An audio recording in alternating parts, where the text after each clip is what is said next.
Michelle from Jasami Publishing with another Jasami Bookworm podcast. And we are here at the Burgh Bar in Paisley with Harry Thompson, and it's his comedy night. Hello, Harry. Hi. And also joining us is Ian Mack, who usually does the podcast, but he's put his photographer hat on today, or I should say this evening. Hello, Ian. Hello, Michelle. Now, as you've noticed, we're at a very busy and noisy bar, but we're just going to be having a conversation. Harry, part of the reason we're doing this, Malky's Millions is coming out next month. That's your novella. Are you excited? Yes, I am pumped with it. Pumped up. And we'll talk more about that later. However, tell us about your route to comedy. Well, comedy started because I wanted to do something else. I've run a small business for 40 years and I felt tax collecting was probably something I had finished with. So I didn't want to try something else that would involve coining it in for the tax man. So I kind of thought about it, and I used to come to comedy quite a lot, and I used to watch people and I would say, oh, that girl or that guy was very good or whatever, but that guy wasn't so good. I think I could do better than that. And I did that for a few years to the disgust of my pals who used to say, you couldn't do this, don't you be so daft.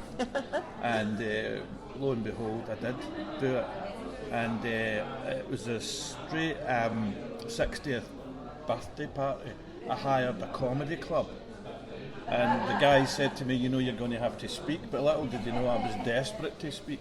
And I had written some comedy, what I hoped was comedy, and it went really, really well, to such an extent that the guy that was headlining coming on, I heard him say to the guy that runs the club, what did he say? No, he said something like, how do you know him? Does he do gigs in here? And the guy said, I didn't even know he could do that. So it went so well, I decided I would just start trying to do it. And way back then, before the wipeout with the COVID, there was quite a few wee places you could just turn up and do it. You know, there was nobody there, or there was 10 people or 5 people, and I did that. And then I had this mad idea to do the Fringe, which I don't think people could believe.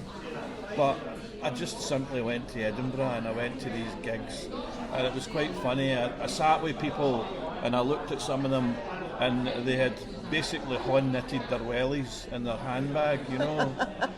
And I knew I'd arrived, you know. I thought, I've arrived here, man, this place, and these people are nuts, right? I'm in the right place. And they gave me 28 seats, and it went really, really well. I did a lot of practicing for that. My boy was good, he came with me a lot. And I only fell on my backside once completely, and I walked off. Was a night at a club, and it had loads and loads of foreign people, and everybody was bombing, you know.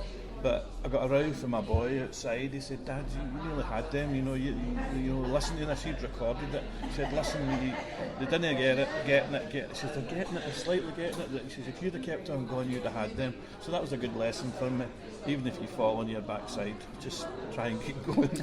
Nobody ever knows that if you're falling, nobody knows it unless you tell them. So you just got to kind of keep going through and going through. So how did you develop your act? How did you start it? Was it a joke here, a joke there, or it started? It kind of, a lot of it come from the panic of the Fringe. Booking the Fringe meant I had almost an hour to do, and then I realised I didn't know how to do an hour. 20 minutes is quite big. I mean, most of the time I get 10. So even now, you know, it's hard to get 20. In fact, somebody gave me 20 last week, 2 weeks ago, and I'm only managed 15 minutes. But it was a wee bit of pushed on me because somebody pulled out and whatever. But it was all good. And the Fringe, I wrote so much stuff for the Fringe, was phenomenal. But a lot of it came from myself and her, and I've got quite a few stories of me and her. I turn them into like fun. They probably take a wee bit too long to do on an iPad and this, but one of them we went to Italy for a few days with my pals, and we'd come back and we'd gone through the checkout to come home. And I got through straight away, and I'm going up the concourse because by this time I know the airports are full of cake shops and pie shops, and I'm partial to a wee bit of cake or a pie. So I'm racing for the pies, and then I looks back about 100 yards back, and she's still caught with security. So she's looking a bit perturbed.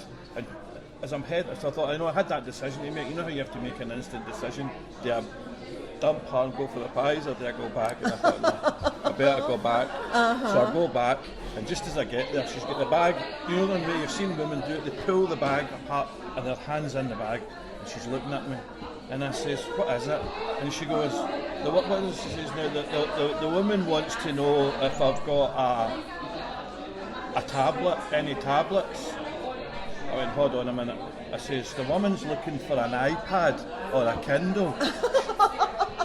I says, she doesn't want to know if you're on HRT. And just at that, she pulled an HRT out her bag. The woman cottoned on with me. I don't know how good she was, but she cottoned on. She burst out laughing, waved her through. We went through, and you know, that was one of the funny ones that came out of it. But I've got loads of stories like that just...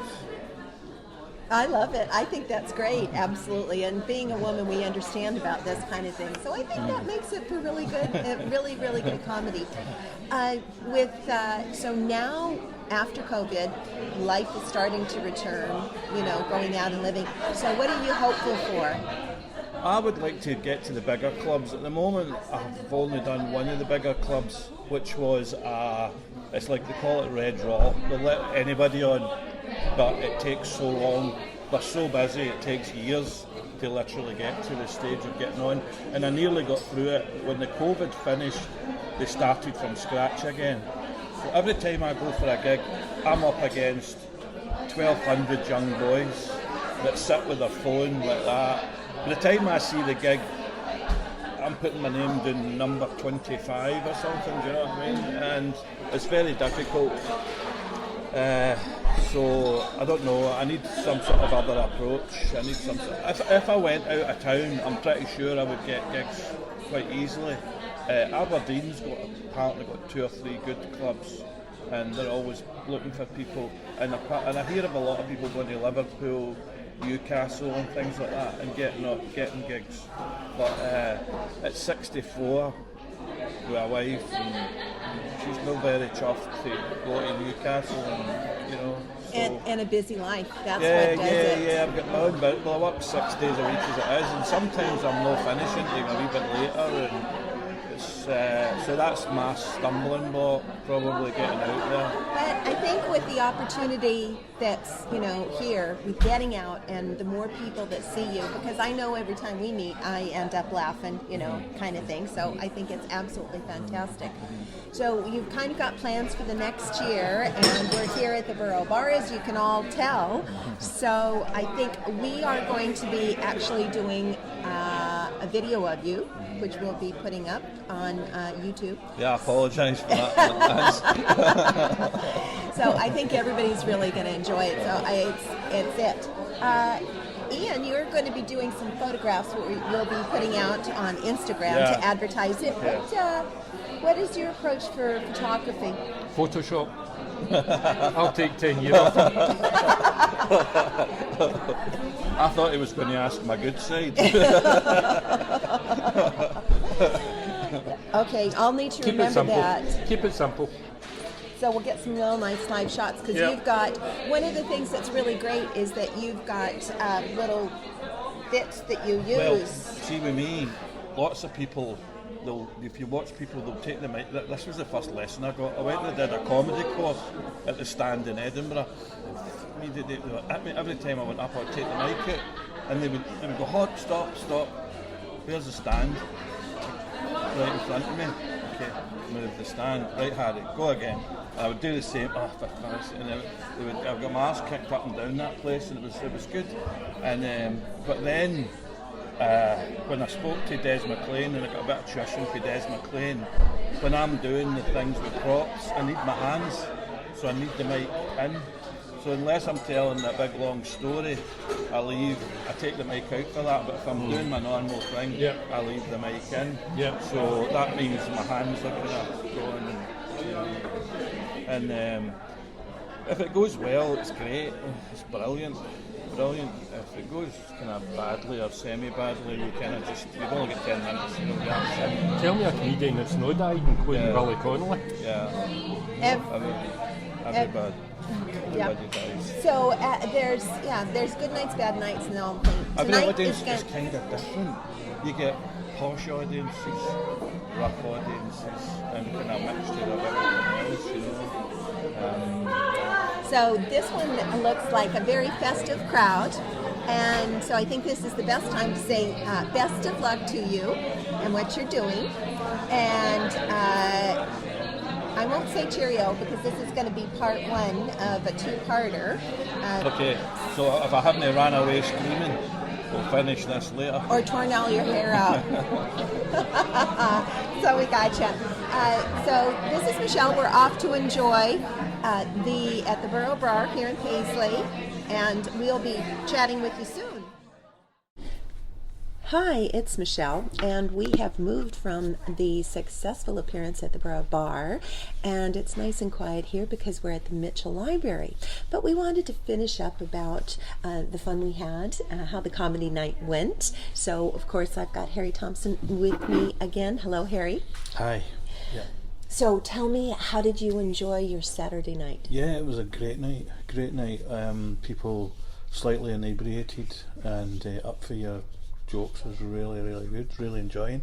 You come out, when you have a good night like that, you come out 2 inches taller, you know, and a few pats on the back doesn't do you any harm. Well, I think you deserve lots of pats on the back. There were a few good acts in there. I do tend to, your act's really, really cool. You snuck a few different jokes in there as well, which gives it a nice variety. So that's perfect. Now, do you have any other upcoming gigs that you're going to do? Possible? Yeah, well, I'm out on next Sunday at Wildcat Comedy. I think it's a new comedy venue in Falkirk, so I'm doing that. And then after that, I had, I think it was some gay bar. The guy said he's going to put me on. He saw me on Saturday, so that's all good. I don't like to do too much. Yeah, because I've got responsibilities and a job and you've else. Got a job and a wife and grandchildren and grandchildren, so the granddaughter, and that takes up a lot of time, absolutely, because it's life, life has to go on, so it's a balance of it, but you want to be shared out there, and enjoy what you're doing, so that sounds really cool. So now you're doing the comedy, you've written about that, and you've written a novella, which we've mentioned before, Malky's Millions. I want to give a brief synopsis about it with no spoilers. We don't want to give it away. Yeah, well, that comes from the thought of I've played the lottery religiously, or as I call it, my pension. So I'm going to be a poor pensioner, and I've done that. I played it since it started. I shudder to think how much I've probably put on because I don't like a lottery night without a ticket. It's just become a strange habit or whatever. But I'm losing my track now. About the ticket. Yeah, well, the ticket. I always thought, what if I lost a ticket? Well, my fear. I never used the same numbers because my fear was always that I would forget, because I forget the odd night to put it on, and I hate it. If I think about it, I go, oh shit, this was maybe the night, and I've not put it on. But I've had it on, and I shudder to think how long I've done this and how much I've spent. But see, at the end of the day, the way I look at it, a couple of quid a week, you're not going to lose your house, but you might get a house. So I don't grudge it. And I also think the way I cope with it is that I say, well, do you know what? My £2 and my £5 and my £10 has got somebody else out the shit. So therefore, almost like as if it's a charitable act. Well, it is to charity because the lottery does a lot. The lottery does go a lot to charity. So that's where it came from. But the ticket basically disappears in a way that basically I always imagined that if it would go, because I work on my own. I had a lot of time. I thought I worked on my own for probably 30 odd years, almost on my own. So I had a lot of time for my brain to occupy itself, and it does quite well now. I don't need the telly, I can do things and write things, and it doesn't bother me. And often wondered what would happen if it went, and then on from that was what kind of journey could it possibly go on, and the story just developed. And then the lockdown was a gift to me. It turned out to be a gift, but I wasn't earning. But I'm too miserable and doing nothing. So it's like, if I try and create something, you never know, I might get payback from it, I might not, but that was basically where it came from and why I done it, and it kept me sane as well. Yeah. Actually, we have one of the other ones, the books actually was a poetry book, and that's what kept them sane. Gordon Penny wrote it in order to, keep it sane in the house and between, he and his wife. And they've been happily married for 50 years, which is a wonderful thing. But it is what you'll do, because I refer to it as house arrest, because we were supposed to stay in. Not everybody did that, but we were good citizens and did that. So it's a great little story. It's a novella, and the release date is set for June. We're not going to tell you. We're going to kind of proceed that out, but it will be available on Amazon. It's going to be available on the Jasami Bookworm website as well, so we're going to be following up with that. What do you think you have another story in you that you'd like to write? Strangely enough, I haven't got the story yet, but because this is here, I'm finding it difficult to move on. So I'm hoping once the book's published that it'll free up that thought of, this is still here. So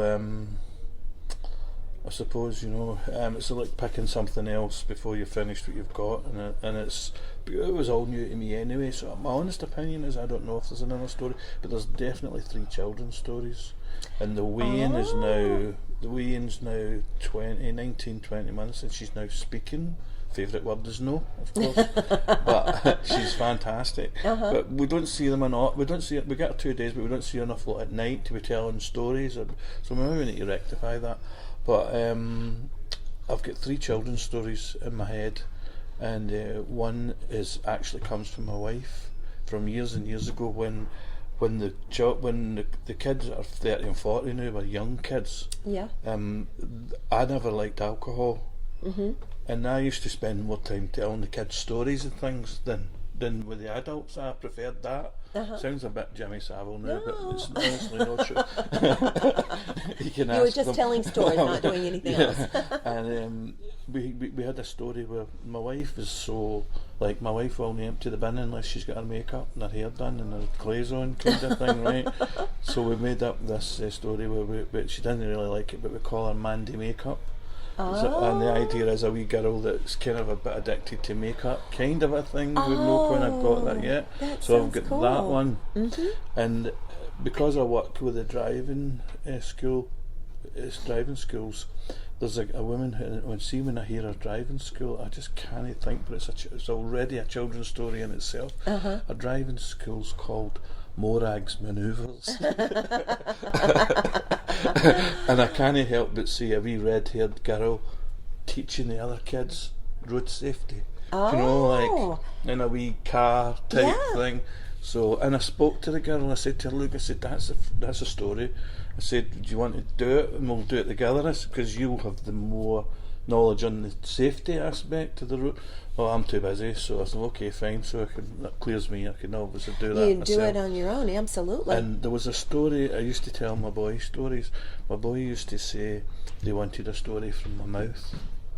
Because when I started to learn to do that, you could take them on a journey. You could take them down and up and change them, and then leave it nice to the end and whatever. So we had a story. He was quite fond of jumping in puddles for some reason. Well, I don't know what happened. He liked, if he saw a puddle, he would have jumped in it if you didn't get him in time. And so we come up with this thing I came up with a story called Puddle Pup, where the pup would go out and it would jump in the puddles and it would come back a mess. So he comes home from school one day, and the mother's been out and bought it a diving suit. So so the pup's got a diving suit and it goes out, and then when it jumps the puddle, that's fine, you know, just let it jump the puddle. And then so there's 3 children's stories that I would like to write now, and I think that would clear the decks for writing something For else, other if things, that makes sense. especially when you've got something, an idea in mind, like writing, Bernie the Bear, the thoughts behind that, gentle environmental story, and then a Wee Wobbler's learning kids' imagination about learning to ride a bike, and then next year with Talia Turtles, that's a whole new one. So children's stories are so important because as soon as they start to read, their world just expands so much, and telling the stories is great, when you can actually make it up in your mind, which you're good at, and being funny, so that works well. So you've got some great creative projects coming up, which I'm happy to say that we'll definitely be a part of. So we will wind this up now, because we've had a wonderful time at the Burgh Bar. And with that night, we've got an idea of what's coming up with you. And then, of course, at the Mitchell Library, usually it's quiet at libraries, but we had a little background noise just to make it interesting for you guys. As I always do, today you get to do your shout out. Who would you like to do your shout out to, Harry? Who would I like to thank? Yeah. Do you know, this is a thing, is this a life thing? or a family thing that's kind of helped you, but I could go all serious, I had a lawyer, I had a lawyer once called Ken McClue, who I'd got into a wee bit bother, nothing to do with me, but it was just somebody that tried to put a move on me, and he saved my skin. So that's a good shout out.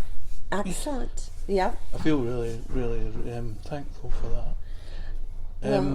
The other one is a lady called Jojo Sutherland, who's quite big in the Scottish comedy scene, and when I booked the Fringe, I had over-chewed the Fringe, and I wasn't really ready for it, and she came through and helped me and stuff, and unusual, people help you, you don't expect it.